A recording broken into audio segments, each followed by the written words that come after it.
Assalamualaikum everybody. My name is Sadiq Khalil and welcome to Maths with SK. आज हम अपने unit 1 quadratics का first topic यानी part 1 देखने जा रहे हैं जिसका नाम है साइमल्टेनियस इक्वेशंस। वैसे तो आपके सिलेबस के मुताबिक इट इज 1.1.4 यानी आपके सिलेबस का फोर्थ बुलेट पॉइंट है क्वाड्रेटिक्स का, लेकिन मैंने इसको फर्स्ट इसलिए चूज किया क्योंकि I think it's the easiest and it will give us a solid foundation to take up from here. तो पहले हम सिलेबस को थोड़ा रीड करने की कोशिश करेंगे और फिर हम देखेंगे कौन कौन से कॉन्सेप्ट्स हमने देखने हैं। अच्छा जी, तो वो कहते हैं solve by substitution a pair of simultaneous equations, one of which is linear and one is quadratic. Now we have two terms over here, simultaneous equations and then quadratic and linear. इनको जरा break down करते हैं. So before we proceed, एक बहुत ही important concept है जो आपके maths में आगे तक चलेगा and that is the concept of a degree of an algebraic expression. Now what do I mean by that? A degree, it is the highest power of variable in an expression. सही हो गया। So for instance मैं आप लोगों को एक मिसाल देता हूं। All of you are aware with mx plus c. अगर रिकॉल करो तो ये एक लाइन की इक्वेशन है जैसे कि आप लोग ओ लेवल से जानते हो। तो अगर आपसे पूछा जाए कि बताएं इसकी डिग्री क्या है तो आप लोग क्या कहोगे? सिंस इसके अंदर x की मैक्सिमम पावर जो है, जो वेरिएबल है हमारा, वो 1 है, तो इसकी डिग्री भी 1 ही है। Now proceeding to non linear, एक है लीनियर कैटेगरी जहां पर degree of our expression is 1। Then we go on to non linear. Now non linear क्या होगी? Anything that is not linear, right, as the name suggests. तो non linear क्या होगा? Any expression having a degree other than 1. Now this is very important, other than 1. Okay? अच्छा, अब ये कुछ भी हो सकता है, positive 10, negative 3, I don't know, you name it. Other than 1 जो भी होगा वो non-linear होगा. Now if we talk about quadratic, जो कि हमारे सिलेबस में उसने स्पेशली मेंशन किया है, तो quadratic expression वो expression है जिसमें डिग्री जो है वो 2 के इक्वल होती है। For instance you are well aware with y is equals to let's suppose x squared minus 5x plus 6, right? y is equals to x squared minus 5x plus 6, right? तो अगर पूछा जाए कि इसकी डिग्री क्या है तो मैं देख रहा हूं कि इसके अंदर जो वेरिएबल की मैक्सिमम पावर है वो 2 है और एक और भी वेरिएबल है उसकी पावर तो 1 है। तो मैक्सिमम पावर को हम देखते हैं डिग्री के अंदर। तो अगर पूछा जाए कि डिग्री ऑफ दिस एक्सप्रेशन यानी डिग्री ऑफ y क्या है, so that becomes 2. So any expression with a degree of 2 is known as a quadratic expression.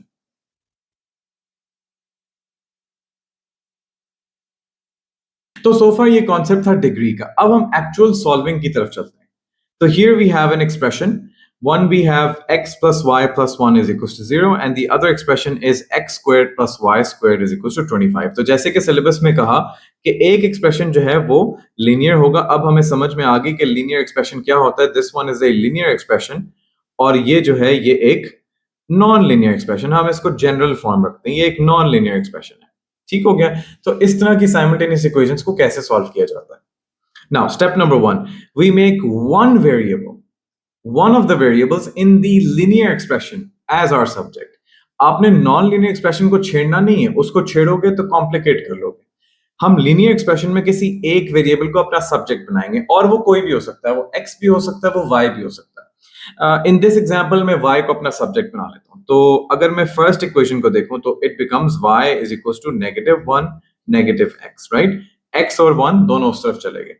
तो अब मैं यहां पर इसको नंबर दे देता हूं। Now this is a good practice. A good practice जिससे एग्जामिनर भी बड़ा खुश होता है वो ये है कि हम अपनी इक्वेशंस को नंबर कर दिया करें, इससे हमारे लिए भी आसानी होती है। ठीक है, always number your equations, give them numbers. Okay okay, तो ये हमारे पास फर्स्ट इक्वेशन आ गई, ये हमारा फर्स्ट स्टेप कंप्लीट हो गया। Now second step, substitute the linear equation into the quadratic expression and then we're going to solve it. ठीक हो गया। तो अब मैं जरा थोड़ा सा इसको ऊपर कर लेता हूं ताकि हमारे लिए सॉल्व करने के लिए जगह बन जाए। तो we have our first linear expression as y is equals to -1 -x. This was our expression number 1 and our expression number 2 is this thing over here.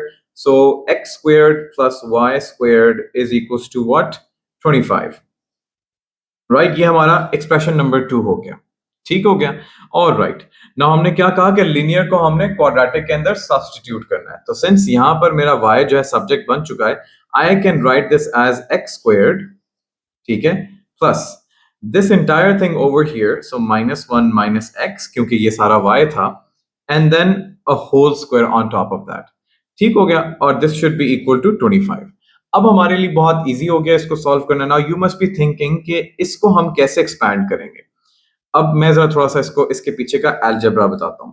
ठीक है, तो ये जरा देखो, -1 minus x whole squared. Okay, now अब यहां पर मैं देख रहा हूं कि दोनों टर्म्स ही नेगेटिव है, मुझे इसके साथ डील करना नहीं आता। लेकिन मैं एक चीज कर सकता हूं कि अगर मैं माइनस को कॉमन ले लूं इसमें से, तो अंदर रह जाएगा 1 प्लस एक्स, राइट, ये अंदर रह जाएगा। लेकिन जो स्क्वायर होगा वो इस सब के साथ है, स्क्वायर यहां पर है। तो now think about it like this. अब इंडिसेस को याद करो, अगर तो ए भी हो और बी भी हो और वो एन पर रेज हुए हो, तो मैं इनको लिख सकता हूं ए एन बी एन। ये इंडिसेस का एक एक्सप्रेशन है, ये एक रूल है। तो यहां पर भी हम देख रहे हैं कि एक माइनस है और एक लिनियर एक्सप्रेशन है। तो मैं क्या करता हूं कि मैं माइनस के ऊपर भी स्क्वायर ले लेता हूं और 1 प्लस एक्स के ऊपर भी स्क्वायर ले लेता हूं। ठीक हो गया। नाउ अब माइनस के स्क्वायर का मतलब क्या है कि minus times minus, so we know that minus minus always becomes a positive thing. तो यहां पर हमारे पास जो रिजल्टेंट एक्सप्रेशन बन जाएगा वो ये बन जाएगा। तो लॉन्ग स्टोरी शॉर्ट, ये जो सारे के सारी चीज है इसको आप ऐसे भी लिख सकते हो। तो ये सारी अलजेब्रा उसके पीछे के लिए इसलिए बताई ताकि आप लोग उसको कनेक्ट कर सको। तो I can write this as x squared plus 1 plus x whole squared is equal to 25।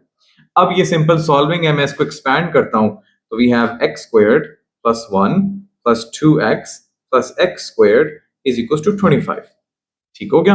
And now I am seeing 2x squared plus 2x, and then we have negative 24 is equals to 0.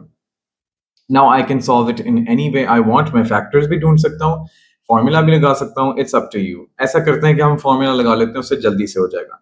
So x is equals to -2 plus minus 2 squared minus 4 times 2 times negative 24. There we go. Over 2 times 2. So we are left with x is equals to -2 plus minus, and I'll quickly put all of this in my calculator. So 2 squared minus 4 times 2 times -24. So ये हो गया 196. तो यहाँ पर मेरे पास 196 आ गया। तो यहाँ पर मेरे पास अंदर अंडर रूट 196 आ गया, और अब मैं इसको सिंप्लीफाई कर सकता हूँ। -2 plus -14 over 4, and so this can just become x1 is -2 plus 14 over 4, and x2 is just -2 -14 over 4. So अब हम इसको मजीद सिंप्लीफाई कर लेते हैं। x1 is 12 over 4, and this is just -16 over 4. So इसका रिजल्ट जो आ गया, x1 is 3 and x2 is -4. There we go. हमारे पास ये दो सॉल्यूशंस आ गए। Now at this point बहुत सारे बच्चे गलती करते हैं कि वो इस क्वेश्चन को इधर ही छोड़ जाते हैं, and they avoid getting full marks because of this. तो ये कंप्लीट सॉल्यूशन नहीं है, क्योंकि हमने अभी कोरिस्पॉन्डिंग y's भी ढूंढने हैं इन दोनों x वैल्यूज के लिए। तो उसके लिए हम क्या करेंगे, we come to step number 3, which is use the values of x to find the corresponding y values. और अगर आपने x को सब्जेक्ट बनाया जिसकी वजह से y की वैल्यूज आ गई, तो आपने कोरिस्पॉन्डिंग x भी ढूंढने हैं। तो दोनों पेयर्स आपने ढूंढने हैं। तो अब सिंस मुझे पता है कि y is equals to -1 -x from my equation number 1, मैं इसी के अंदर x की वैल्यूज डालूंगा और वहां से y निकाल लूंगा। तो अब जरा देखो, y1 is equals to -1 minus -3. So this just becomes y1 is equals to -4. तो मेरे पास जो फर्स्ट पॉइंट आया वो क्या आया, दैट इज 3, -4। ठीक हो गया, दैट्स माय पॉइंट नंबर 1। और मैं इसी इक्वेशन को अपने दूसरे पॉइंट के लिए भी यूज कर सकता हूं। तो मेरे पास y2 जो है दैट विल बी -1 नेगेटिव, और what was my x2, it was -4, right. So -4 मेरे पास यहां पर आ गया, तो ये हो जाएगा 3, y2 आ जाएगा 3। तो अब मेरे पास जो दोनों वैल्यूज आ रही हैं वो क्या आ रही हैं, -4, 3, और एक है 3, -4। ये दो पॉइंट्स आ रहे हैं। ठीक हो गया। तो इन समरी हम कैसे साइमल्टेनियस इक्वेशंस को अप्रोच करेंगे? Very quickly we substitute the linear equation into the quadratic और non linear equation and then we expand it और हम उसको सॉल्व करेंगे। सॉल्व हम उसको किसी भी तरीके से कर सकते हैं, फॉर्मूला से, मिडिल टर्म ब्रेकिंग से, आपको जो बेहतर लगे उस वक्त आप वो कर सकते हो। और इसके साथ साथ हम क्या करेंगे, हम किसी भी एक इक्वेशन में, प्रेफरेबली लिनियर इक्वेशन में, x को सब्स्टिट्यूट करके y निकालेंगे और फिर हम फुल कोऑर्डिनेट्स लिखेंगे ताकि हमें फुल मार्क्स मिले। यानी कि ये जो आखिरी वाला स्टेप है कि हमने लीनियर इक्वेशन के अंदर x की वैल्यूज डाली, राइट, और हमने फिर ये फुल कोऑर्डिनेट्स हमने फाइंड आउट किए। इसके बाद हमें कंप्लीट इसका रिवॉर्ड मिलेगा। अब हम एक्चुअल एग्जाम्पल की तरफ चलते हैं और मैं चाहूंगा कि आप लोग वीडियो को पॉज करें और जरा खुद से करने की कोशिश करें, बिकॉज मैं अब इसका सोल्यूशन आप लोगों से शेयर करने जा रहा हूं। तो here we have this linear expression, this is the linear expression, और हमारे पास यहां पर एक नॉन लिनियर एक्सप्रेशन है जो कि क्वाड्रेटिक तो नहीं लगना लेकिन नॉन लिनियर है, ऑफ कोर्स। सही हो गया। तो मैं क्या करूंगा कि मैं लिनियर एक्सप्रेशन में से किसी को सब्जेक्ट बनाऊंगा और दिस टाइम मैं x को सब्जेक्ट बना लेता हूं, because in the last example we made y the subject. अब हम x को सब्जेक्ट बना लेते हैं ताकि आप लोगों को यकीन आ जाए कि you can make either of the variables your subject. So 2x becomes 7 minus 3y, and then x just becomes 7 minus 3y over 2. ठीक है, मैं इसको नंबर कर देता हूं कि ये मेरी इक्वेशन नंबर 1 है। ठीक हो गया, that's my step number 1। Step number 1 हो गया।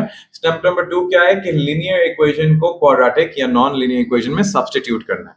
तो यहां पर देखें कि यहां पर मेरे पास क्या है, we have 3x squared is equals to 4 plus 4xy, और ये मेरी इक्वेशन नंबर 2 है। तो अब देखो जहां जहां पर x है वहां वहां पर मैंने ये वाला एक्सप्रेशन जो है अपनी इक्वेशन के अंदर ले आना है।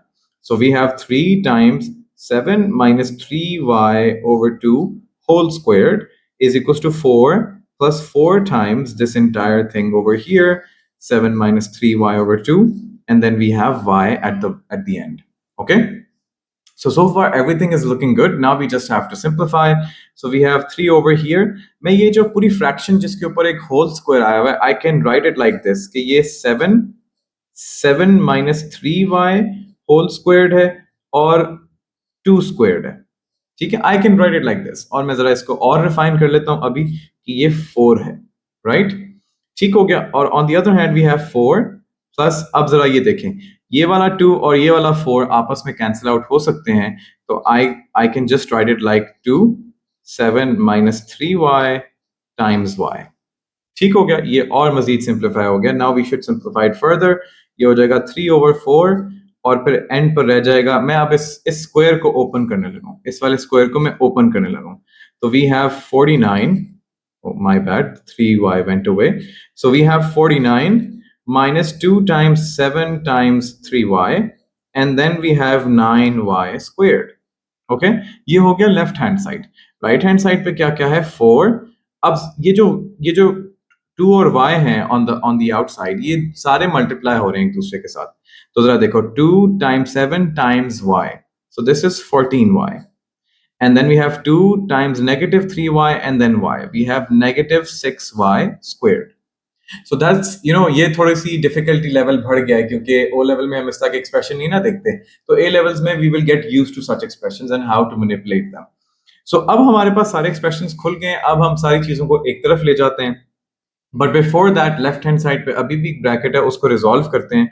So we have 3 divided by 4 times 49, that's just 147 over 4, and then we have 2 times 7 times 3, ठीक है, times 3 divided by 4, and so we have 63 over 2y, and then we have 9 times 3, so this is just 27 over 4y squared। so मैंने क्या किया कि मैंने इस fraction को हर एक टर्म से मल्टीप्लाई कर दिए। and on the other hand we have 4 plus 14y minus 6y squared। अब हम सारे एक्सप्रेशंस को एक तरफ ले जाते हैं और I just use my calculator. ये मेंटल मैथ्स का एग्जाम नहीं है।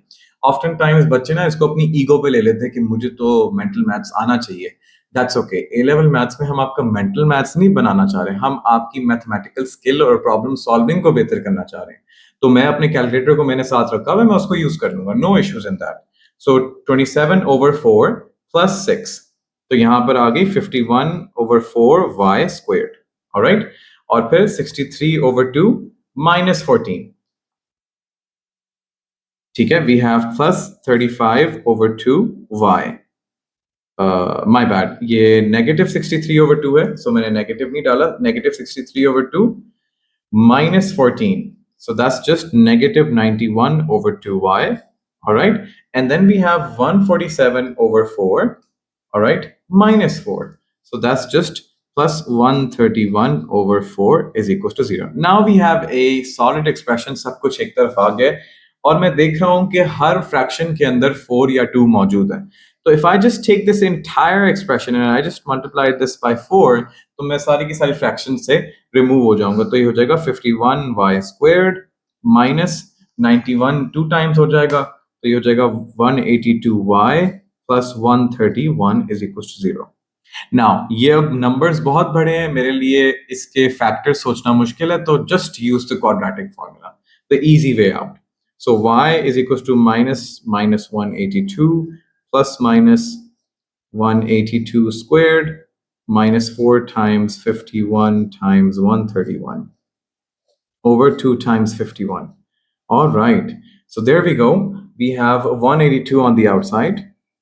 यहाँ पर 182 आ गया और मैं अब जल्दी से अपने अंदर वाले अंडर रूट को सिंप्लीफाई कर लेता हूँ। So 182 squared minus 4 times 51 times 131. So ये हो गया जी 6400 over 2 times 51, that's just 102. अब 6400 हमने याद किया हुआ है कि it's the perfect square of 80, तो ये जो सारी चीज है ये बस बन जाएगी 80। ठीक है, you can even confirm कि 6400 का अंडर रूट जो है वो 80 होता है, right?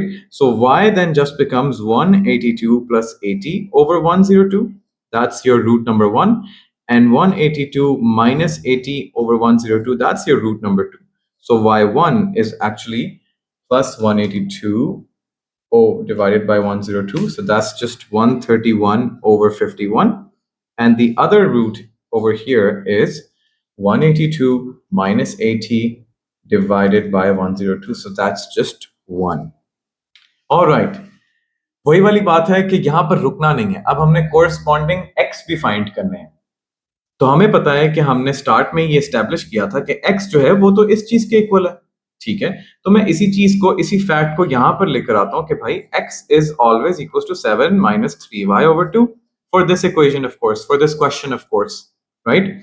सो अब मैं क्या करूंगा कि मैं अपने y's को इंडिविजुअली इसके अंदर रखूंगा। सो मैं x1 निकालता हूं, उसके अंदर क्या करूंगा 7 minus 3 times 131/51 डिवाइडेड बाय 2। सो अब मैं सारे के सारे को कैलकुलेटर पे डाल देता हूं और मैं सिंप्लीफाई कर लेता हूं।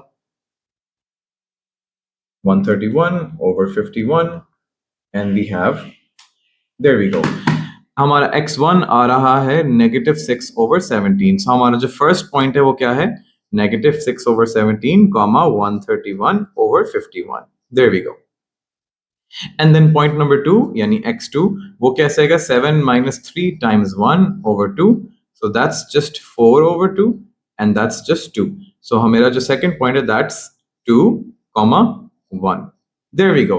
तो अब हमारे पास जनाब दो पॉइंट्स आ गए, एक ये और हमारे पास एक ये पॉइंट आ गया, ठीक हो गया। And that is the solution to this entire question. यहां तक वर्किंग जो होगी it will get full credit. एक बहुत अहम सवाल, हमने साइमल्टेनियस इक्वेशंस को सॉल्व करना तो सीखा, लेकिन एक बहुत ही कोर मैथमेटिकल कॉन्सेप्ट यहां पर हमने विटनेस किया। वो क्या कि जब हम कहते हैं कि जी दो इक्वेशंस को सॉल्व करो, so what do we mean by that, इसको थोड़ा सा विजुअलाइज करने की कोशिश करें। जब भी हम दो इक्वेशंस को सॉल्व करने का कहते हैं तो I will write this down so that you can memorise it.